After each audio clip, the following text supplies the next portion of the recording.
So guys, this is the S1000RR from BMW. It's launched in India now. You can buy this motorcycle. There are two versions available in India. One is the standard trim, which does not have a lot of features. It just has the inline 4-cylinder engine producing 200 horsepower. And the next one which you see here is the Pro version. And the Pro version will have all the goodies like quick shifter, which goes up and down. You can basically change gears without the clutch, both for the upshifts and the downshifts. It also has the cruise control. It has heated grips if you wish to ride it on a wintry morning. This is an extremely powerful bike. This is 200 horsepower at the rear wheels. This is one of the finest motorcycles from the German stable. This competes directly with the Jap 4s, the Suzukis, Hondas, Kawasaki's and the Yamahas. The bike that you see here is an S1000RR Pro version, and we have fitted the Akrapovic full system exhaust. This is a race exhaust.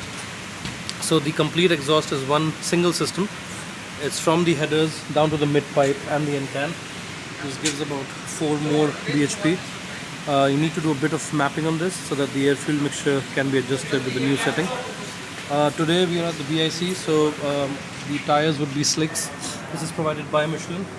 These are racing slicks. Extremely grippy, good for a few days of track day, and as you can see, we've still not used the tire. Still left to go for tomorrow. The quick shifter that you see, what I was talking about earlier, is right here. This goes both for the upshifts and the downshift. So when you're going hard on the gas, you can change gears without the clutch. You do not need to press the clutch, which saves you precious seconds on the racetrack. ABS is standard on this bike. You've got Brembo calipers. So these calipers are top of the line, Brembo M50 calipers. These calipers you would see them on the biggest supercars also, like Lamborghinis and Ferraris.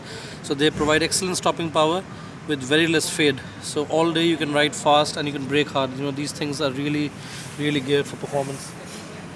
The RR also has the asymmetrical headlamps. You can see the headlamps are of different sizes.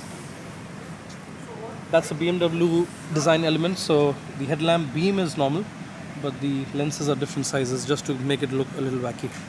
So if we come close to the dials, it's got a lot of information here. The telltale signs for the ABS. You have obviously the fuel indicator, the neutral light. All of the information is flashed here. This is a digital instrumentation. Only your ref counter is analog. Rest of the information is all digital.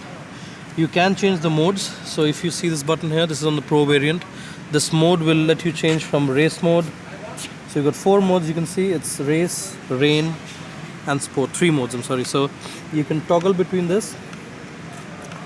Each one has a different setting and the bike behaves differently in a different environment. If you're riding on the road, you can always have the sport mode. On a rainy day, if you need more traction and less power, you can opt for the rain mode right there on top. And today we are on the race mode because obviously we are at the racetrack. And that's that.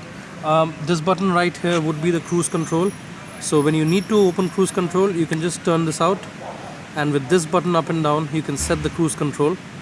The cruise control would work anything over 50 kilometers an hour in 4th, 5th and 6th gear. When you cancel, so if you need to cancel the cruise control, you can press any of the levers, a clutch lever, the brake lever, or the gear shift or the right brake. It will get cancelled automatically. This is the slick mode button. This is predominantly for the racetrack, so today we are using this a lot. Our test riders are using this today. Minus, so the bottom button is a minus, which gets traction to 0. You can slide the rear out. If you keep pressing plus on the console, you'll see 2, 3, 4, 5, 6. This is the highest level of traction.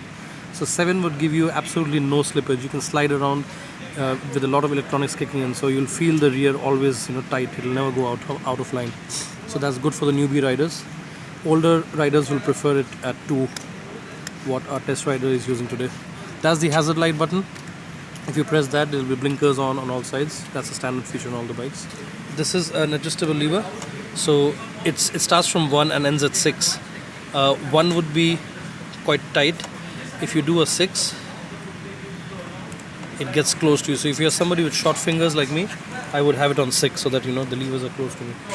That's pretty simple. And that's pretty much it.